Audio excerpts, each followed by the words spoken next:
আধুনিকতা থেকে দূরের এক জীবন। জীবন আর কাজ এখানে সমর্থক, যেন কর্মই তাদের জীবনী শক্তি। ঘরে বাইরে নারী পুরুষ এখানে একে অন্যের পরিপূরক। চরাঞ্চলের জীবন, যে জীবন আমাদের মনে করিয়ে দেয় আজ থেকে ৩০-৪০ বছর আগের হারানো গ্রাম বাংলাকে। তারপরেও যে আল্লাহর রহমত, কোনো শব্দ নাই, ঠান্ডা বাতাস, আপনাদের ফ্যানও লাগে না, আল্লাহর রহমত। এটাতে কি শান্তি না? যেমন এই যে এখন যে পরিমাণ গরম আর কারেন্ট ডিস্টার্ব করতেছে, যারা শহরে আছে ফ্যান না ঘুরলে ঘরে থাকা অসম্ভব। কিন্তু এই যে যমুনা নদী থেকে বাতাস আসতেছে, একদম ঘর দরজাটা খুললেই ঘরের মধ্যে বাতাস, এটার একটা শান্তি আছে, আল্লাহর রহমত আছে। আসলে যদি মানুষ, অনেকেই বলে যে চরের মানুষ অনেক কষ্টে আছে, সত্যি কথা, কষ্টের পরও একটা সুখ আছে, সুখ আছে। এই জন্যই মানুষ চর সাইরে যাইতে পারে না। আপনারা যদি আমি বলি আপনি চর সাইরে চলে যান, যাবেন? যাবেন না। এটার মধ্যে একটা মায়া আছে আপনাদের, এটা ছাড়তে পারবেন না। বেশ কিছুক্ষণ সময় থেকেই উঠান বাড়িতে ঘোরাঘুরি করছি। ঘুরতে ঘুরতেই উঠান বাড়ির মায়ায় পড়ে গেছি। এত সুন্দর দৃশ্য, নদী থেকে উঠে আসা বাতাস আর শান্তশিষ্ট পরিবেশ, সব কিছু মিলিয়ে অসাধারণ এক সুন্দর এই উঠান বাড়ি। বাদাম সহ গাছ উঠানো হয়, তারপরে এই যে চাচিরা বাদামগুলোকে ছাড়ায়, তারপরে হচ্ছে আমরা ঠিক এইভাবে বাদাম পাই। এটাই কিন্তু শেষ নয়, এরপরে বাদামগুলোকে রোদ দিবেন, শুকাইতে হবে। কয়দিন লাগে শুকাইতে? 20 দিন শুকান। এটা যদি আপনারা ভাজতে হয়, ধরেন ভাজবেন নিজের খাওয়ার জন্য, তাহলে কয়দিন শুকানোর পরে ভাজায়? তারপরও 10-12 দিন। তার মানে এই বাদামটা যদি ভাজার উপযুক্ত করতে হয় তাহলে 10 দিন শুকাইতে হবে, আর বিছন করতে হলে 20 দিন। নদী, চরাঞ্চলের মানুষের জীবনের সাথে মিশে আছে নদী। যেন নদী জীবন, জীবনই নদী। যমুনার ব্যস্ত ঘাট জনতা বাজার থেকে খেয়াই করে ছুটছি এক অচেনা জনপদে, যেখানে মাটি আর মানুষের গল্প মিলেমিশে একাকার। নদীপাড়ের জীবন, নদীপাড়ের জীবনের সাথে খেয়া নৌকা আর নদীর গল্প বহু বছরের। নদীর গভীরতা খুব একটা নেই, নদীর দৈর্ঘ্যও কমে এসেছে এই শীতের সময়টাই। আর কিছুদিন পর বর্ষা। এখনকার ছোট নদী বর্ষায় হবে প্লাবিত। তখন চরের মানুষেরা ঘর পর্যন্ত পৌঁছাবে নৌকায় করে।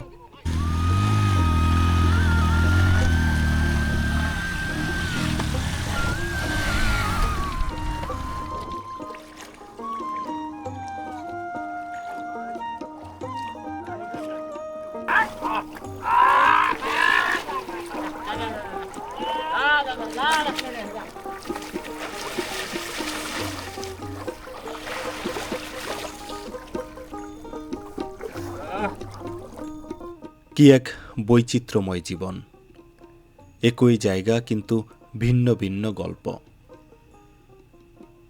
নৌকা থেকে মোটরবাইক নামিয়ে পাড়ে ওঠানোর দৃশ্য আমাদের যেমন পীড়া দেয়, একই সাথে নদীতে গরু গোসল করানোর দৃশ্য দেখে মনটা শান্ত হয়ে যায়। এটাই চরাঞ্চলের রীতি, একই জায়গায় ভিন্ন ভিন্ন গল্প। কত ধরনের মানুষের জীবন, নাগরিক সুবিধা বঞ্চিত এই মানুষেরা কিভাবে টিকে আছে এই দুর্গম চরাঞ্চলে, সেই গল্পটা আজ আপনাদের শোনাবো। আসসালামু আলাইকুম কাকা, কেমন আছেন? ভালো আছেন? কোথায় গেছিলেন? গরু দিতে নাকি ছাগল দিতে? ছাগল দিতে। কাকার তাইলে বাড়ি কোনটা এখানে? এই ঘর আমার। এই ঘর একাই থাকেন না পরিবার নিয়ে? একাই। চাচি ওভার ওপার থাকে, মানে আবাদ মৌসুমের জন্য আসছেন? ছেলে মেয়ে কয়জন চাচার? ছেলে মেয়ে হইলো আমার, মেয়ে 3টা, ছেলে 2টা। তাই। কাকার একটা প্রশ্ন জিজ্ঞেস করি, বয়স কেমন হইলো কাকা? বয়স বাবা আমরা মূর্খ মানুষ বাবা, আমরা মতো হিসেবে একটা অনুমান আছে না? তাও 60-70। 60-70, ধরলাম 65 বছরই। এই পুরা জীবনটা কি চরে চরেই পার করলেন? এই চোরা ধরে যাওয়া। ভাঙন ঠাঙন দিছেন অনেকগুলা। মেলা ভাঙন দিছে আমরা। আর বয়সে না হলো 7-8টা ভাঙন দিছে। 7-8টা ভাঙন দিছে। ভাঙন দিতে দিতে শেষ পর্যন্ত দিতে দিতে দিতে যেমন এখন ফোরে তোলা হাত দেওয়া যাবে ভাই। দুর্গম এক চরে এসে আমরা যখন চরের প্রান্তর ধরে হাঁটছিলাম তখন দেখা মিলল সৈয়দ জামান চাচার সাথে। নদীর পাড়ে ছাগল বেঁধে রেখে আসছিল তার বাড়ির দিকে। খুবই সুন্দর একটি বাড়ি, চারপাশে প্রান্তর, আবাদি জমি, তার ঠিক মাঝখানে ছোট্ট একটি বাড়ি করেছে আমাদের সৈয়দ জামান চাচা। আমাদের বেশ পিপাসা লাগছিল। চাচাকে বলার সাথে সাথে সে তার বাড়িতে আমন্ত্রণ জানালো। আমরাও দেরি করলাম না, চাচার পিছু পিছু যাচ্ছি তার ছোট্ট বাড়িতে, সুন্দর বাড়িতে। যমুনা নদীর পাড়ে এক ছোট্ট সংসার। সালামু আলাইকুম কাকা, কেমন আছেন? কাকে কি পাট বুনছেন? ঘাস তো প্রচুর হয়েছে। আচ্ছা আচ্ছা, চাচার বাড়ি কোনটা তাইলে? এই যে পাশেরটা। আপনাদের সম্পর্কে কি হয় সৈয়দ জামান চাচা? ভাগ্নে, মামা ভাগ্নে। আসেন পানি খাই, চলেন। রোদ অনেক, মাথায় কিছু একটা দিতেন চাচা। এই যে পাশে আরেকটি বাড়ি, সেই বাড়ির মালিকের সাথে মাত্রই দেখা হলো। সে নিড়ানি দিচ্ছিল তার পাটের জমিতে। এই যে ছোট্ট যে বাড়িটি, সেটি হলো আমাদের সৈয়দ জামান চাচার বাড়ি। আসলে চরগুলোতে যত দুঃখ কষ্টই থাকুক, তারপরেও রয়েছে এক অনাবিল শান্তি। আমি যদি সামনের ঘরটি দেখাই, চারপাশে কোনো বাড়ি নেই, ফসলি জমির মাঝখানে ছোট্ট এক টুকরো স্বর্গ। এখানে আসলে সুখ বিরাজ করে। যত কষ্ট থাকুক, চরের এই মানুষেরা অত্যন্ত সুখী তাদের এই রূপবৈচিত্র্যের কারণে। চাচার ঘর, একা ভয় লাগে না চাচা? ভয় নাইলে আমি কি বলবো চাচা? চাচিরে নিয়ে আসতেন। ওই যখন কাম কাজ বাজা ঘিরেস করেছি। পাশাপাশি দুটি বাড়ি, দুটি গল্প, দুটি পরিবার, তবে আন্তরিকতা একই রকম। আমরা পাশের বাড়ি থেকে যাচ্ছি এপাশে বাড়িতে। দালাই মন্ডল কাকার বাড়িতে। হ্যাঁ, একদম নদী থেকে যে বাতাসটা আসতেছে সরাসরি আপনার ঘরে। যাক, মাশাআল্লাহ, রহমত, আল্লাহর রহমত। কয়জন মানুষ এই আল্লাহর রহমত নিতে পারে বলেন? এই যে আমাদের দালাই মন্ডল চাচার বাড়ি। আমরা একটু আগে যার ঘরে গিয়েছিলাম, সেই চাচার মামা খাবার এনে রেখেছে বিছানার উপর। এটি হচ্ছে তার বিছানা। এই যে তুষক হিসেবে ব্যবহার করছে খড়, তার উপরে কাঁথা বিছানো, আর তার উপরে মূলত বাড়িটি করা হয়েছে আবাদ মৌসুম করার জন্য। এই যে পাট লাগিয়ে যে শূলাগুলো অতিরিক্ত, সেগুলো রেখেছে, পাশাপাশি নানা ধরনের জিনিস, আবাদ মৌসুম। এটাই আসলে চরের এই সংসার, এই বাড়ি, এই জগৎ বলতে এতটুকুই। তবে সব কিছু ছাপিয়ে যে জিনিসটা সব থেকে মুগ্ধ করার মতো, তা হচ্ছে এই যে সামনে যমুনা নদী।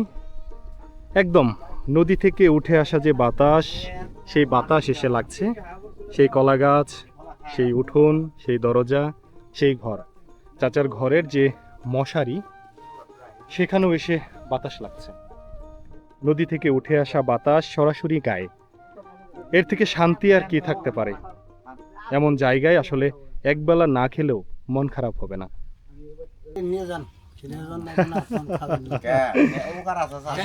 না না না না না না। চাচা 2-3টা খাইয়া যাইতেছি, ঠিক আছে। বলছেন চাচা খুশি।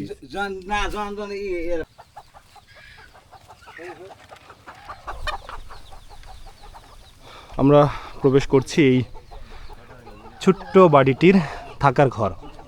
থাকার ঘর বলতে এই যে উপরে শোলার বেড়ার চাল। এখন রোদ উঠেছে, এই যে রোদের ঝিলিক আসছে ঠিক ঘরের মধ্যে। আবার যখন বৃষ্টি হয়, তখন বৃষ্টির ফোঁটা পড়ে এই ঘরগুলোতে। এভাবেই বসবাস করছে সারাটি বছর। এই যে ঠিক এইভাবেই একটা ছোট্ট চৌকি পাতা, তুষক বলতে খড়, কোনো দামি জিনিসের বালাই নেই। খড় বিছিয়ে যেন শরীরে ব্যথা না লাগে, তার জন্য তোশকের ব্যবস্থা করেছে, খড়ের তোশক। উপরে একটি কাঁথা বিছানো, আর তার ঠিক পাশে বিভিন্ন জিনিসপত্র, রান্নাবান্নার জিনিস, জ্বালানি তেল, মেশিন চালানোর জন্য। পাশাপাশি রয়েছে নানা ধরনের ফসল। আর এই যে ঘরে বিভিন্ন কৃষিপণ্য, আর ঠিক ঘরের এক পাশটাতে রয়েছে গবাদি পশু রাখার জায়গা। গবাদি পশু আর মানুষের সহ অবস্থান অন্যান্য চরগুলোর মতো এই চরেও দৃশ্যমান। আমি যদি একটু এই ঘর থেকে বের হই, এই যে বাদামগুলো দেখাচ্ছিলাম, চাচি বাদাম ছাড়াচ্ছেন না, এগুলো এইভাবে একটা একটা করে ছাড়ায় রাখতেছেন।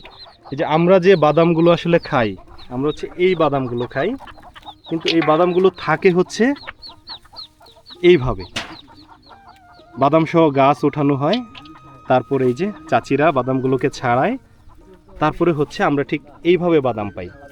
এটাই কিন্তু শেষ নয়, এরপরে বাদামগুলোকে রোদ দিবেন, শুকাইতে হবে। কয়দিন লাগে শুকাইতে? আমরা বিছান ছিলাম তো 20 দিন শিখে 20 দিন শুকান। আর বিক্রি করলে? বিক্রি করলাম তো এই যে বুড়া আনছি, আজকে বুড়া আনছি সকালে। আচ্ছা আচ্ছা, তার মানে একদিন শুকাইতে হবে। একদম ও আপনারা কাঁচাই বিক্রি করে আমরা দেন? কাছে আবার এটা যদি আপনারা ভাজতে হয়, ধরেন ভাজবেন নিজের খাওয়ার জন্য, হ্যাঁ। তাহলে কয়দিন শুকানোর পরে ভাজা যায়? নিজে খাওয়ানো শিখলাম তো 10-12 দিন। তারপরও 10-12 দিন। তারপর তার মানে এই বাদামটা যদি ভাজার উপযুক্ত করতে হয় তাহলে 10 দিন শুকাইতে হবে, 10 দিন, আর বিছন করতে হলে 20 দিন। 20 দিন। আচ্ছা, দেখুন কত কষ্টের একটা জিনিস। আমরা টাকা দিয়ে বাদাম কিনি আর খেয়ে ফেলি, কিন্তু এই বাদামটা আমাদের কাছে আসতে আসতে ঠিক লম্বা একটা গল্প। গাছ থেকে উঠানো, নিয়ে না তো তারপরে বাদামগুলোকে ছাড়ানো, তারপর 20 দিন বা 10 দিন রোদে শুকানো, তারপর ভাজতে হয়। খুব লম্বা একটা প্রক্রিয়া। আমাদের গ্রাম বাংলার এই কৃষকেরা যে কত পরিশ্রম করে সেটি আসলে ভাষায় বলা সম্ভব না। এই যে চাচারা রোদে পুড়ে বৃষ্টিতে ভিজে ফসল ফলায়, কিন্তু আসলে ন্যায্য দাম পায় না। এই চরাঞ্চলের কৃষকেরা ন্যায্য দামের অভাবে প্রতি বছরই লসের সম্মুখীন হয়, কিন্তু তারপরেও নিজের পেট বাঁচানোর তাগিদে তারা ফসল আবাদ করছে। আমাদের কর্তৃপক্ষের উচিত এই ফসলগুলোর দাম বাড়ানো, কৃষকরা যেন ন্যায্য দামে তার উৎপাদিত পণ্য বিক্রি করতে পারে সেটি নিশ্চিত করা। তাহলে সমৃদ্ধ হবে আমাদের কৃষি। আমরা ঘরের আরও একটি অংশে,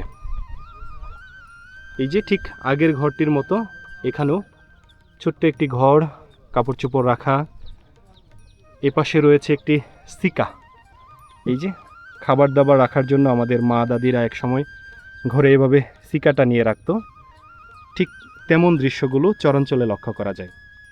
আজ থেকে 30, 40 কিংবা 50 বছর আগের যে জীবন, সেই জীবন এখনও বিরাজ করছে এই চরগুলোতে। উঠান ভর্তি গবাদি পশু, গরু, ছাগল, হাঁস, মুরগি সবই দৌড়াদৌড়ি করছে এই উঠান বাড়িতে। এই যে এখানে গরু বাঁধা, উপরে আউরি ঘর, সবজির মাচা, সামনে ছাগল ঘাস খাচ্ছে, একপাশে মাটির চুলা, আর ঠিক এখানে সামনে মুরগির বাচ্চা ধরা। এটাই হচ্ছে আমাদের গ্রামীণ জীবন। পুরনো আমলের সেই গ্রামীণ জীবন কেমন ছিল তা আপনারা নিজ চোখে দেখতে পাচ্ছেন। আমাদের এই কার্যক্রম, আমাদের এই ভিডিওগুলো যদি আপনাদের ভালো লাগে তাহলে অবশ্যই একটা সাবস্ক্রাইব করবেন। যদি কোনো বিষয় সম্পর্কে আমাদের পরামর্শ বা ধন্যবাদ জানাতে হয় তাহলে অবশ্যই কমেন্ট করে জানাবেন। সেই ক্ষেত্রে আমাদের কাজের উৎসাহ বৃদ্ধি পায় আরও বহুগুণে, কারণ দিন শেষে আপনারাই আমাদের সবথেকে বড় সম্পদ।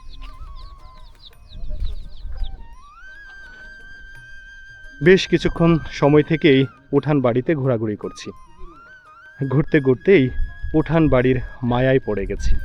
এত সুন্দর দৃশ্য, নদী থেকে উঠে আসা বাতাস আর শান্তশিষ্ট পরিবেশ, সব কিছু মিলিয়ে অসাধারণ এক সুন্দর এই উঠান বাড়ি।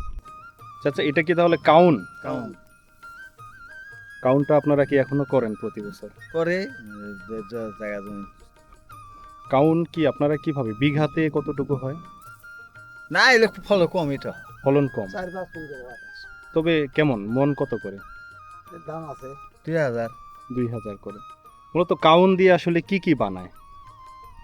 কাউন দিতে ওই সাদাই ভাত বিভিন্ন জিনিস তৈরি করে। এই বিভিন্ন যে দোকানের বিস্কুট বানায়, বিস্কিট বা এগুলা মুরগির আদার দেয়, সব মাছের দেয়। একটা মিষ্টিও তৈরি করে। কাউন দিয়ে আগে দেখতাম যে পায়েস রান্না করতো কাউনের। পায়েস কাইনের নাস্তা যেটা বলতো আর কি। হ্যাঁ, পায়েস তৈরি করে দিলে বাইনে পায়েস তৈরি করে একদিন বেশি।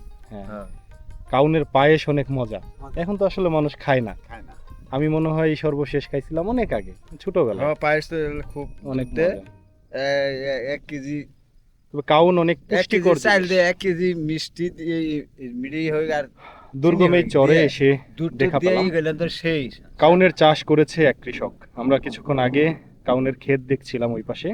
আর এখানে এই যে কাউনের আটি, পাকা কাউনগুলো ধরে আছে চাচা। বিঘাতে প্রায় 5 মণের মতো কাউন হয় এবং কাউন থেকে বিভিন্ন ধরনের জিনিস হয়।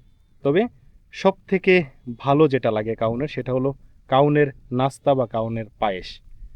আমরাও ছোটবেলায় কাউন দিয়ে পায়েস খেতাম, কিন্তু কালের বিবর্তনে এখন আর সেভাবে কাউন চাষও হয় না, আর কাউন দিয়ে যে নাস্তাটা খাওয়া সেটা তো একদমই হয় না। তবে এই চরে এসে কাউন চাষের এবং কাউন চাষিদের দেখা পেয়ে সত্যি ভালো লাগলো। এবারও তো নদী একদম কাছাকাছি, নদী একদম কাছে চলে আসছে। এখানে কয়জন আপনারা থাকেন? 3 ঘর।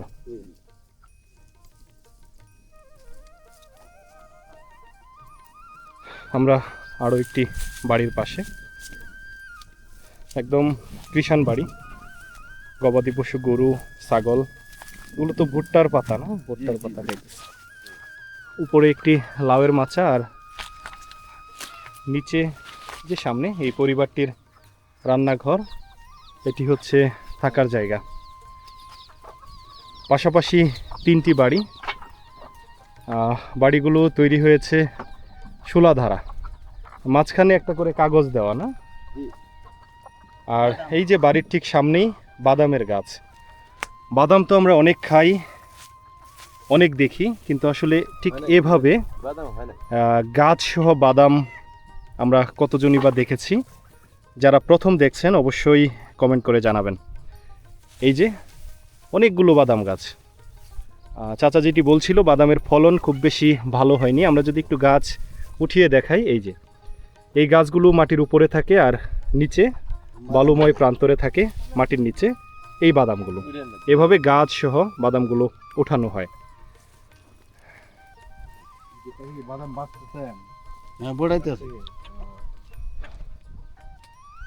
একদমই সাদামাটা কৃষাণ বাড়ি। বাড়ির উঠোনে হাঁস, মুরগি, গরু, বাছুর। একপাশে সবজির ক্ষেত, আর চারপাশের যে প্রান্তর সেখানে চাষ হয়েছে এখন পাটের। কয়েকদিন আগে ভুট্টাগুলো উঠেছে, কিছু জমিতে এখনো ভুট্টা মরিচ রয়ে গেছে, বাকিগুলো ওঠানো শেষ। তবে ভুট্টা ওঠানোর পর আপনারা তো পাট বুনছেন আর কি। কি জাতের পাট আপনারা এখানে? পুষা পাট। চাচা এই যে চরে আছেন, আসলে চরে তো নানা দুঃখ কষ্ট নিয়েই আছেন, তারপরেও যে যে আল্লাহর রহমত, কোনো শব্দ নাই, ঠান্ডা বাতাস, আপনাদের ফ্যানও লাগে না, আল্লাহর রহমত। এটাতে কি শান্তি না? যেমন এই যে এখন যে পরিমাণ গরম আর কারেন্ট ডিস্টার্ব করতেছে, যারা শহরে আছে ফ্যান না ঘুরলে ঘরে থাকা অসম্ভব। কিন্তু এই যে যমুনা নদী থেকে বাতাস আসতেছে, একদম ঘর দরজাটা খুললেই ঘরের মধ্যে বাতাস, এটার একটা শান্তি আছে, আল্লাহর রহমত আছে। আসলে যদি মানুষ, অনেকেই বলে যে চরের মানুষ অনেক কষ্টে আছে, সত্যি কথা, কষ্টের পরও একটা সুখ আছে, সুখ আছে। এই জন্যই মানুষ চর ছেড়ে যাইতে পারে না। আপনারা যদি আমি বলি আপনি চর ছেড়ে চলে যান, যাবেন? যাবেন না। এটার মধ্যে একটা মায়া আছে আপনাদের, এটা ছাড়তে পারবেন না।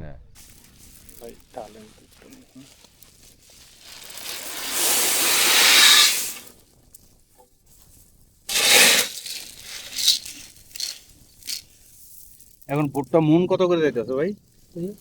মন কত করে? 1150।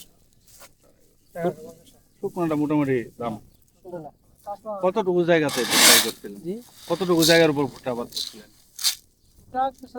2 একর। ফলন তো আলহামদুলিল্লাহ। বাতাসে পড়ে এই যে এর মধ্যে একবার বৃষ্টি হয়েছিল, বৃষ্টিতে তো অনেক নদীর পাড় ঘেঁষা যে জীবন, সেটিকে সভ্যতা বলা যাবে না, এক ধরনের যাযাবর বসতি। সেই যাযাবর বসতিতে অনেকক্ষণ সময় কাটালাম। কাছ থেকে দেখলাম সেই মানুষদের জীবন। ছোট্ট একটা প্রয়োজনে এই মানুষগুলোকে যেতে হয় ওপারের বাজারে। এখানে কোনো নাগরিক সুবিধার বালাই নেই। তবু এই মানুষগুলোর কোনো আফসোস নেই। এই মানুষগুলো খুব স্বাচ্ছন্দ্যে বসবাস করে আসছে বছরের পর বছর ধরে। প্রিয় বন্ধুরা, আজকের মতো বিদায় নিব এই দুর্গম বসতি থেকে। দেখা হবে নতুন কোনো জায়গায়। সে পর্যন্ত সকলে ভালো থাকবেন, সুস্থ থাকবেন। আল্লাহ হাফেজ।